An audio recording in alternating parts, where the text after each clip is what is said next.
እንደ መብረቅ ወርዶ ያቃጥለኛል ውስጤ ማለት ነው። እርፍ አለ በቃ። ከእንዲህ አይነት ድቅድቅ ከሆነ ጨለማ ውስጥ እንዴት ነው ታዲያ አንተ ነፃ የወጣው? እኔ ያለሁበት በጣም በጣም በጣም የሚሸት ግማት ያለበት መሰለኝ። የአባቴ ላይ የነበረው አውሬ መንፈስ እንደ ባህል ነው የሚይዙ። ማንም ሰው አይገባም እሱ ያለበት። ህዝቡ የሚያመልከው ውጪ ነው። ማንደድ ነው።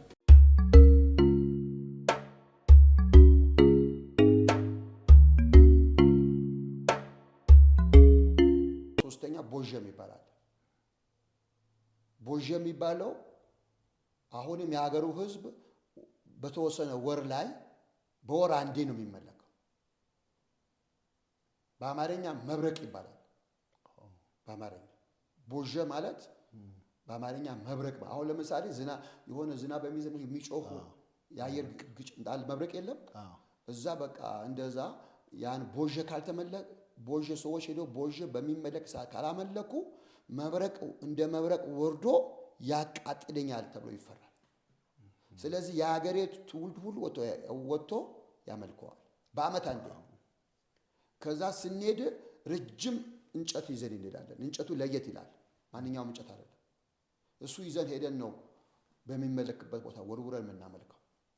ማንደድ ነው ወይስ ምንድን? ራሱ ቦታ አለው የሚመለክበት ቦታ፣ ቤት አለው። አዎ ቤት አለው። ሰውየው አለ፣ መንፈሱ የወረደበት እሱ ሰውየው አለ። እሱ እዛ ማንም ሰው አይገባም። እሱ ያለበት ህዝቡ የሚያመልከው ውጪ ነው። ይታረዳል። የተለያየ ነገር ሽታ ይደረግለታል። ተሰብስበህ ስፔሻል ክትፎ ትበላለህ። በቃ ትሰግዳለህ ለስፕሪቱ። በቃ አስፈላጊ የሆነ መስዋዕት አድርገህ ነው የምትመለሰው ወደ ቤት። በአመት አንዴ ነው ይከበራል። አራተኛ ደግሞ ዋቅ ይባላል። ዋቅም ደግሞ እንደዚህ አንድ መሰብሰቢያ ቦታ አለው። የሆነ እንደ ጎጆ ቤት የተሰራ ቁርቁሮ ቤት አለው። ይሄ መንፈሱ ያረፈበት ሰውየው እዛ ውስጥ ነው የሚቀመጠው። እዛ ቀን ደግሞ የምናደርገው የሀገሪቱ ወጣት ትውልድ በሙሉ ፈረስ ነው የሚጋልበው። ፈረስ ሁሉ ፈረሶች ይዞ ይወጣል። በጉራጌኛ ጭሽት ይባላል። እና ሁሉም ፈረስ ይጋልባል። ከምጋልበው አንዱ እኔ ነበርኩ። በቃ ወደክም ተረገጥክም ግን መጋለብ አለብህ። የሀገሬ ወጣት ነው የሚወጣው። ከዛ በሰውየው ባለበት ቤት ውስጥ ዙሪያ ትዞራለህ። ባለጋ ፈረስ እየመጣ ቤቱ ጣራ እየመታ ትዞራለህ። አክብረህ ነው የምትገባው። ካላከበርክ ወይ ትቀሰፋለህ፣ ወይ የምትቀሰፍ ወይ የምትሞት ይመስላል። ይሄን ማክበር አለብህ። ዋቅ ይባላል። ሌላ ደግሞ እንናስ አበድገር የሚባል ይሄ እናት ላይ የሚያርፍ መንፈስ ነው። እናቴ ላይ አሁን እንናስ ነበረባት። አበድገር እንናስ የሚባሉ መናፍስቶች አሉ። ይሄም ይመለካሉ። ይሄ መንፈስ ደግሞ የሚወደው ምን እንደሆነ ታውቃለህ? ነጭ በግ፣ ነጭ ዶሮ፣ ነጭ አይቤ እሱ ይወዳል። ቀና ከብረዋል። በሚከበርበት ሰዓት መክበር። ያን ምግቡ ደግሞ መብላት አለበት። ምግቡ ካልበላህ አላከበርክ። በእንደዚህ አይነት እስራት የታሰርኩ ሰው ነበር። እኔ ብቻ አይደለሁም፣ የሀገሪቱ ወጣት በሙሉ በዚህ የታሰረ ሰው ነበር። ሃይማኖት የሚባል አልነበረም። እንደ ባህል ነው የሚይዙት ወይስ ማለት አሁን ባህል የሚባሉ አሉ አይደል? አንዳንድ ጊዜ አካባቢያችን ላይ ስላደግን ብለው አሁን ብዙ በኢትዮጵያ ውስጥ በባህል ስም መናፍስታዊ አምልኮዎች አሉና የዛ ጊዜ እንደ ባህል ነው የሚታየው። አሁንስ እንደዛ ነው የሚታየው? በዛ ጊዜ እንደ ባህልም እንደ አምላክም ነው። እንደ አምላክም አዎ የሚታየው። እዚህ ውስጥ አደገኛ የሆነ መናፍስት አለ እና አሁን ግን እዛ አካባቢ ትውልዱ ወጣቱ በሙሉ ወንጌል ገብተዋል። በወንጌል ተወርሰዋል። አሁን እንደዛ ነገር የለም፣ ብዙ የለም፣ ተመክተዋል። እስቲ እንግዲህ አሁን ከእንዲህ አይነት ድቅድቅ ከሆነ ጨለማ ውስጥ እንዴት ነው ታዲያ አንተ ነፃ የወጣው? እንዴት ወደ ጌታ መጣ? እኔ አሁን እንግዲህ ሁለተኛ ጴጥሮስ ምዕራፍ 9 ላይ ነው። ምዕራፍ 9 እና 10 ላይ ከድቅድቅ ጨለማ ወደሚያስደንቅ ብርሃን የጠራችሁ አይደል? እንደዛ ከጨለማው ዓለም ውስጥ ነው ጌታ ኢየሱስ የጠራኝ። ይሄ ሲጠራኝ የአባቴ ላይ የነበረው አውሬ መንፈስ እኔ ላይ ሊያርፍ ነበር። በዛ በ15 ዓመቴ በ16 ዓመት አካባቢ ነው ሆዴ ያሳብጦኛል። ሆዴ እንደ እርጉዝ ሴት ነው የሆንኩት። ሰው ሁሉ ቤተሰብ ሁሉ የሚጠብቀው በቃ ሴፉ ይሞታል ተብሎ ነው፣ ወይም መንፈሱ ያርፍበታል ወይ ይገለዋል ተብሎ ነው የሚጠብቀው። ሁሉም በቃ የኔ በቃ እንግዲህ በአባት በእናቴ 3 ሴት 3 ወንድ ነው የተወለደው። ከወንዶች መካከል እኔ ላይ ያርፋል፣ በቃ ይገለዋል፣ በቃ ማንም ይኖራል ያለኝ የለም የተባልኩ ሰው ነኝ። በዛ ውስጥ ሆኜ ግን አገር ቤት ሆኜ ወጥቼ ሰማይ እያለሁ እባክህ እውነተኛ አምላክ ካለህ፣ እውነተኛ አምላክ ፈጣሪ ካለ፣ እውነተኛ የሆንክ አምላክ ካለ ተገለጥልኝ ብዬ ጸልያለሁ። ጠዋት እግዚአብሔር እሱ ጸሎቴ ሰማኝ። ምንም ሳላቅ መጸለዩ ጸሎት ማለት እሱ ለካ ሰማኝ። ከዛ በዚህ ውስጥ እያለሁ አዲስ አበባ መጣሁና አዲስ አበባ ከመጣ በኋላ አንድ እህቴ አዲስ አበባ ውስጥ ጴንጤ ሆነች እና ከዛ አዲስ አበባ ጴንጤ በቃ እንዳል ጴንጤ ማለት ምን ማለት ነው ብያልኩ በሐሳብ አገባ ነበር።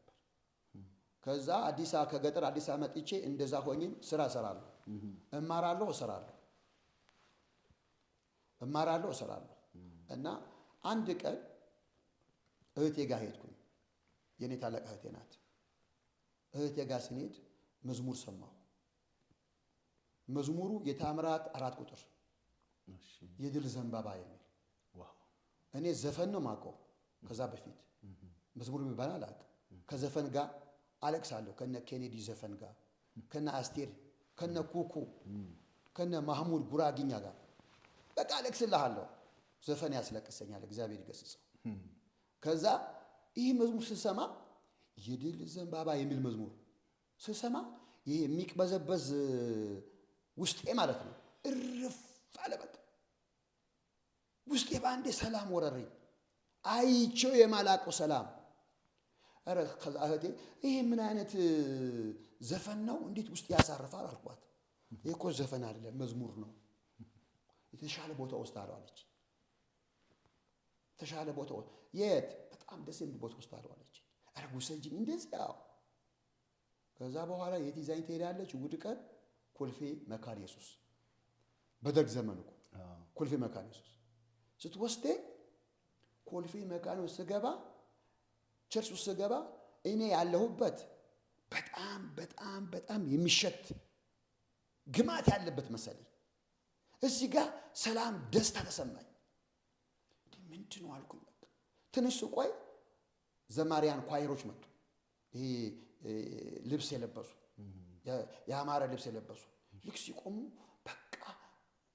በቃ ልነግርህ አልችልም። በጣም ልዩ ቦታ የገባው መሰለኝ። እነሱ ብቻ ነው ማየው።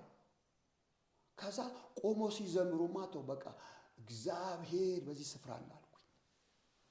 ውስጤ በአንድ በቃ እየተቀየረ እየታደሰ ቆየው።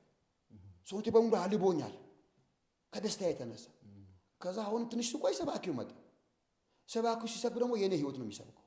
ሳላውቀው ከዓይኔ እንባ ስለ ኢየሱስ ሲሰብክ ሳላውቀው ከዓይኔ እንባ ወረደ። እዛ ቀኔን አልረሳውም። ለእኔ ልዩ ቀን ታሪኬ የተቀየረበት ቀን ከዓይኔ እንባ። ከዛ መጨረሻ ላይ ሰብኮ ለመጀመሪያ ቀን እስኪ የመጣችሁ ሲባል ብድግ አልኩ፣ ጌታ ተቀበልኩ። በቅስፈት ህይወት የተቀየረ እየሰራሁም ሃይስኩል እማራለሁ። በቅስፈት ተቀየረ። ግማሽ ቀን እሰራለሁ፣ ግማሽ ቀን ሃይስኩል ከፍተኛ 7 የሚባል አለ ኮልፌ ማዶ ከፍተኛ 7 ትምህርት ቤት የሚባል አለ። እዛ እማራለሁ። ግማሽ ቀን እሰራለሁ፣ ግማሽ ቀን እማራለሁ። ከዛ ህይወቴ ተቀየረ በቅስፈት። ክብር ለኢየሱስ ይሁን። ጌታ የተባረከ ይሁን። ከዛ ያንን ሰይጣን አስሮኝ ሊገለኝ የነበረ ነገር ጌታ ኢየሱስ ህይወቴ ቀየረው። ከዛ በኋላ ዘፈን የሚባል ነገር ከኔ ሄደ። መዝሙር እዘምራለሁ፣ እጸልያለሁ። መጽሐፍ ቅዱስን ይርበኛል፣ አምልኮ ይርበኛል፣ ጸሎት ይርበኛል። ትምህርት ቤት ገብቼ ልክ ትምህርት ቤት ገና መመስከር ጀመርኩ። ስለ ክርስቶስ ኢየሱስ መናገር ጀመርኩ። ሃይ ስኩል ትምህርት ቤት ነው የምማረው። ክላስ ውስጥ ብላክቦርድ ላይ ኢየሱስ ያድናል ብዬ መጻፍ ጀመርኩ። ለካ ተማሪዎች አሉ እዛ ውስጥ በጌታ ይሆን እኔ አላውቅም። ከዛ አስተማሪው ሲገባ ፊዚክስ አስተማሪ ሲገባ ማን ነው የጻፈው? ሰይፉ ነው የጻፈው። ታዲያ አያድንም ኢየሱስ ይለዋል። ምንም አይለኝም፣ ያጠፋዋል። ሌላም ቀን ክላሱ በሙሉ ጥቅስ በጥቅስ አደረጉት። ከዛ ወዲያውም ለካ ክርስቲያን የሆኑ ወንድሞች አሉ መጥተው ያዙኝ። ተማሪዎች ፕሮግራም አለ መጥተው ያዙኝ። ከነሱ ጋር ተደባለቅኩኝ። ህይወቴ ከነሱ ጋር በመሆን መንፈሳዊ ነገር በጣም እያደገ ሄደ። ከዛ ጌታ የሰጠኝ ወዲያው ህይወቴ ቀይሮ የጸሎት መንፈስ ሰጠኝ። የቃሉ ረሃብ ሰጠኝ። ማታ አልተኛም፣ አነባለሁ። መጽሐፍ ቅዱስ ከኔ አይለይም። እህቴ አዲስ ኪዳን እና ብሉይ ኪዳን ትንሿ ሰጠችኝ። ሳነብ ነው የምውለው። በቃ መጽሐፍ ቅዱስን ከዘፍጥረት እስከ ራዕይ ማወቅ እፈልጋለሁ። ኢየሱስ ክርስቶስ ማን እንደሆነ ይሄ ሰላም የሰጠኝ ርፍ ያደረገኝ ደስታ። ይሄ ደስታ እኮ ስፔሻል ክትፎ፣ የጉራጌ ክትፎ በልቼ አላገኘው ደስታ እኮ ነው። ይሄ ደስታ በውስጥ የፈሰሰው በቃ አይቼው ቀምሼው የማላውቀው ደስታ ነው። ይሄ ደስታ የሰጠኝ ኢየሱስ ማን ነው የሚል ማወቅ አለብኝ። አነባለሁ፣ በጣም አነበዋለሁ። ባነበብኩት መጠን በውስጤ ይገባል። ህይወቴ ይቀየራል። መንፈሳዊ ነገር ይጨምራል። እንደዛ በቃ በክርስትናዬ እያደኩ እየበረታሁ ሄድኩ። ስራዬም እየሰራ ነው። ትምህርቴን እዛ ሃይስኩል ጨረስኩኝ። ንግድና ከዛ ማተኮር ጀመርኩ። ጌታን በጣም እወዳለሁ። ጌታን በጣም አመልካለሁ። ቸርች አልቀርም። በጣም መንፈሳዊ ትጋት ጌታ ሰጥቶኛል። ህይወቴ ተቀይረዋል። ከዛ ግን ስራዬ በጣም እሰራለሁ። ስራ እወዳለሁ። ስራ በጣም ነው የምወደው። ምክንያቱም የጉራጌ ልጅ መስራት ነው የሚወደው። በጉራጌ ብሔር የአባት እናት ብር አይጠየቅም። ሰርተህ እንደውም አባት እናት ማገልገል አለብህ፣ መስጠት አለብህ። ስለዚህ ስራ በጣም ነው የምወደው። ስራ አከብራለሁ። ስራ በጣም የምወደው። ጌታን እያመለኩ በስራ ማደግ ነው የምፈልገው የነበረው። ንግድ ላይ ነበር? አዎ በጣም እነግዳለሁ፣ እሰራለሁ። በንግዱ አለ መርካቶ ራሱ እኮ የማያገኝ አልነበረም በዛ ጊዜ። ኮልፌ አካባቢ ነው ደግሞ ያደግኩት። የማያገኝ የለም።